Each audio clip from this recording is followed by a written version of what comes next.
So we got quite a story here of a booty clapper named Gorgeous Doll that was recently fired from Magic City nightclub in Atlanta, and she is suing for wrongful termination and other things. Now, Gorgeous Doll, whose real name is Courtney Hale, she's suing the company for wage violations, sexual harassment, and retaliation.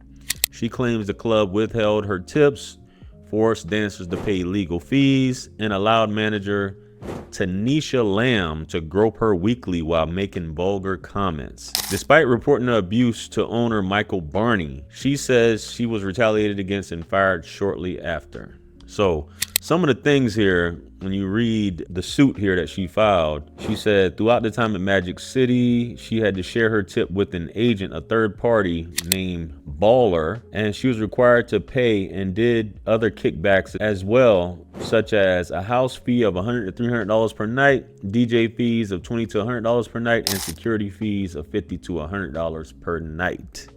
So let's get into it and see what she has to say about it. Let's go. Hi, so if you're new here, let me explain, okay? Because I know that I have a lot of new people coming on my page right now, and I want to explain where all of this came from so you're caught up, okay?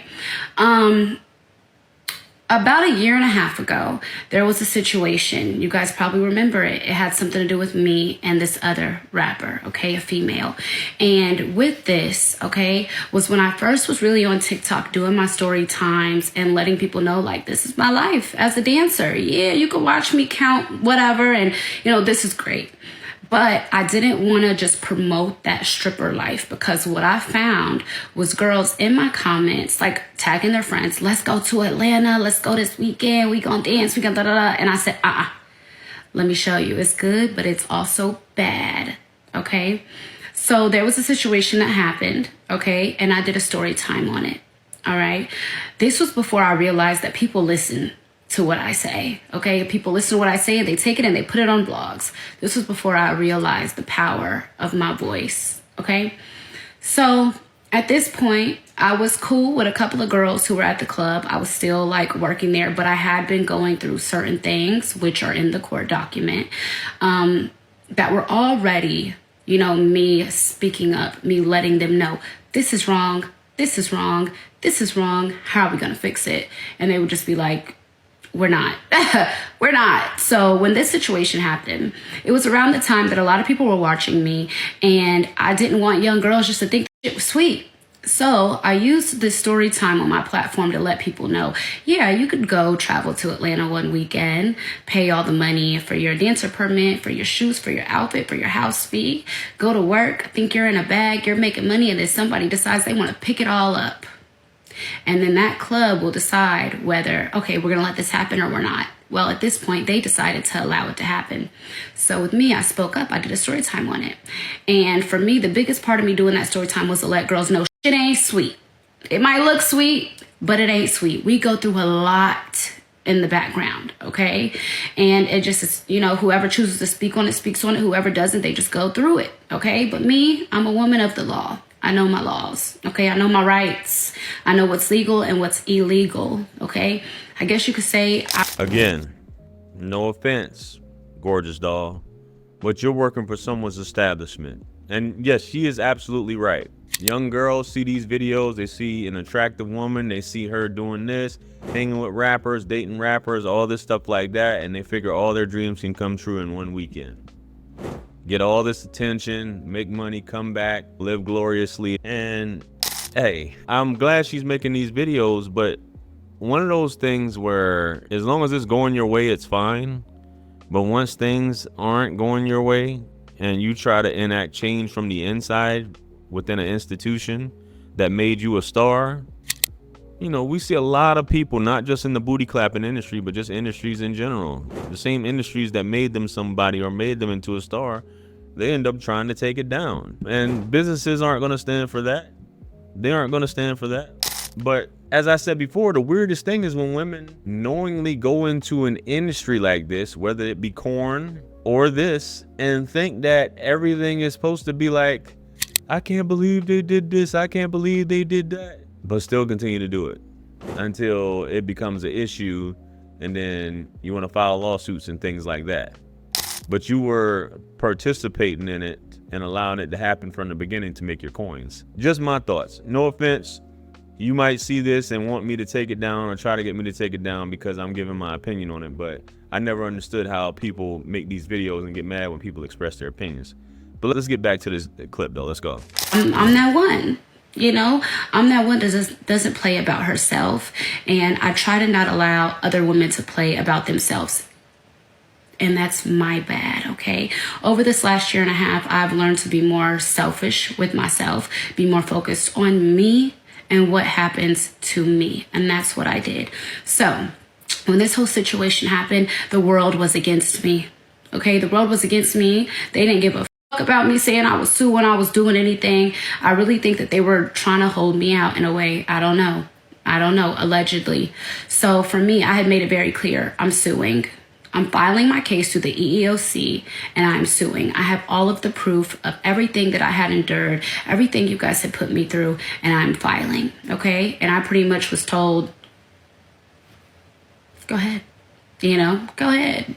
Georgia's an at-will state, go ahead. Okay, cool.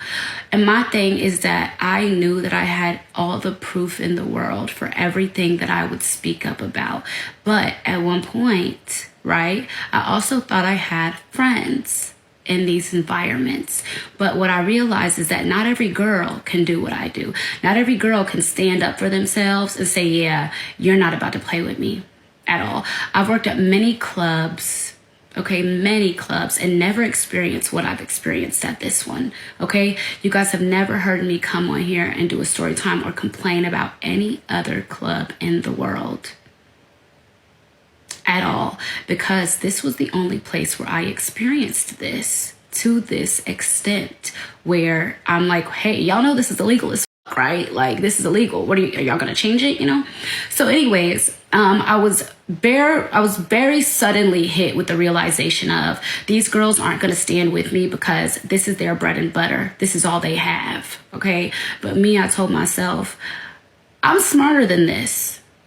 I can build. I can make something else. God don't let me fall off. Okay. And if he does, it's not for too long. He going to bring me right back up. Okay. Everything in my life, I give it to God because I've been through so much. All right. But anyways, so I ended up speaking on that situation, whole internet against me, because of course this artist had a lot of supporters, a lot of fans, and the way that she went about it was bringing those girls back. I'm not sure of the artist she's talking about, but you're talking about the entity. You're taking the lawsuit to the EEOC, right? Filing a complaint because it's a hazardous work environment. You're being harassed, and I guess the question is, as far as legality, where do you draw the line at? She said it's public record as far as the suit. What's considered harassment in a booty club? Other than, I guess, whoever this rapper is, you feel like their followers are harassing you, but I'm guessing this is in reference to the booty club. This is quite strange, man. This is quite strange. Let's get back to it, though. To dance again the next day. So now those girls are, gorgeous doll, we don't care about gorgeous doll, whatever. Okay? So me, I realized I'm by myself. I'm on my own. It was very hurtful. But at the same time, it was, people aren't as opinionated as me. There's not a lot of people that will stand up for themselves in this capacity at all. If you go look at my comments on the last page, a lot of my, or the last post, it's, thank you for standing up for yourself. You're opening the door for a lot of women. I'm opening the door for myself because I don't play about myself. And anybody who comes after, I support you 100%. 100%.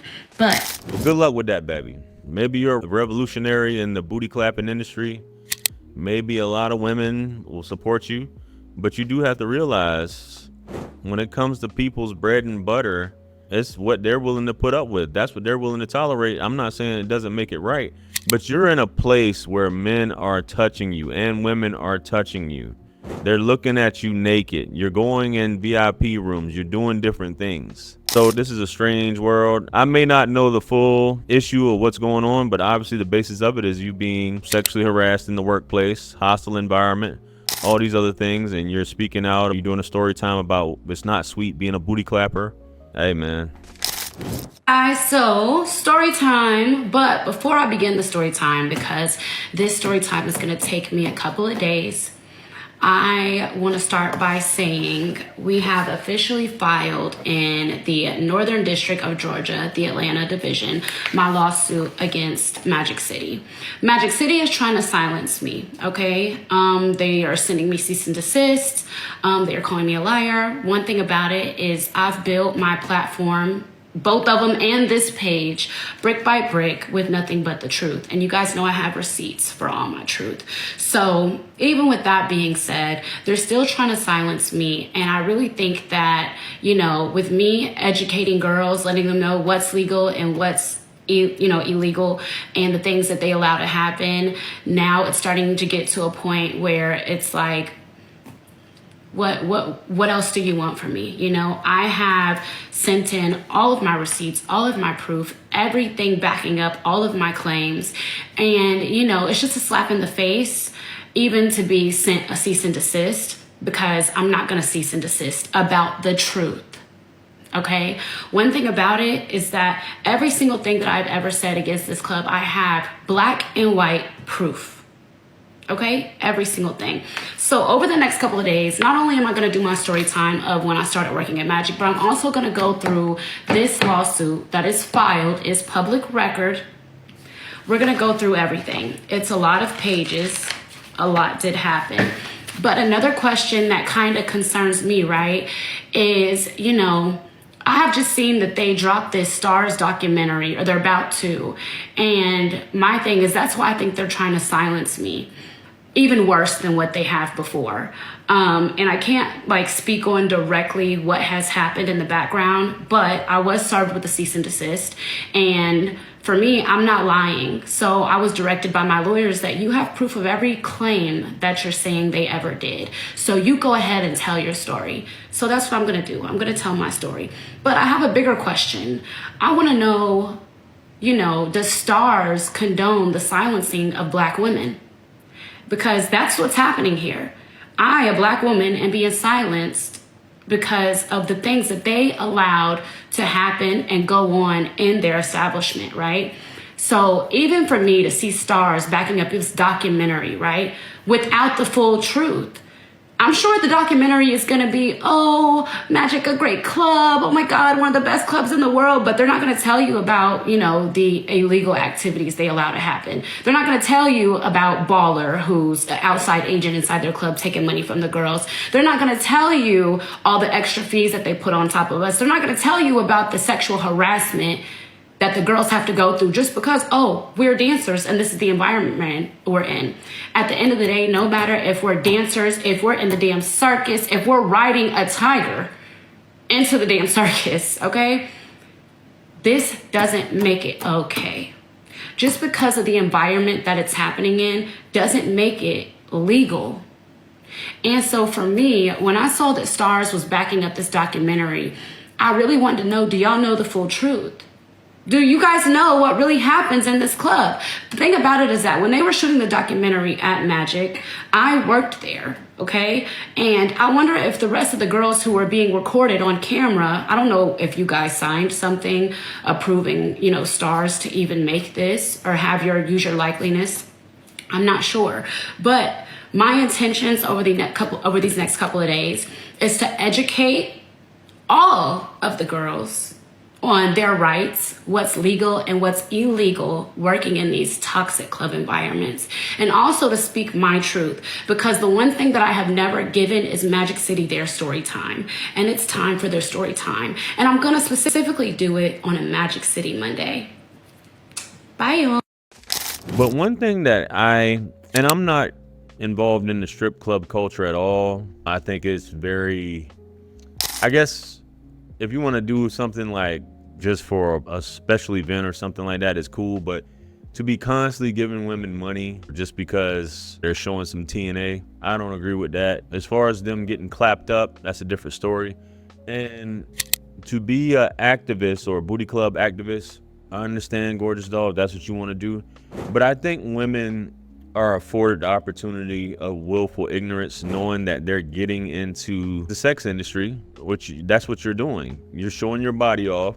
You're doing other things that are illegal that you shouldn't be doing in terms of what the club owners and all these fees and stuff like that.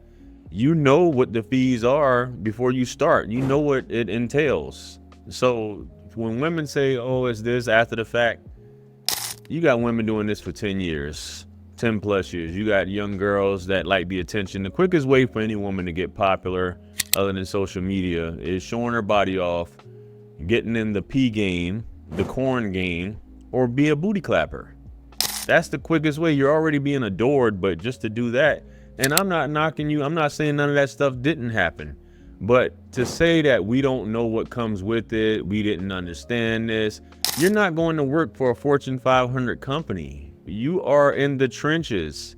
You are selling your body. I don't knock it, but to turn around and complain about it, hey, it's something different. But let me know what you guys think about what Gorgeous Doll here had to say. Comment below. Like, share, comment, and subscribe. Much blessings and abundance.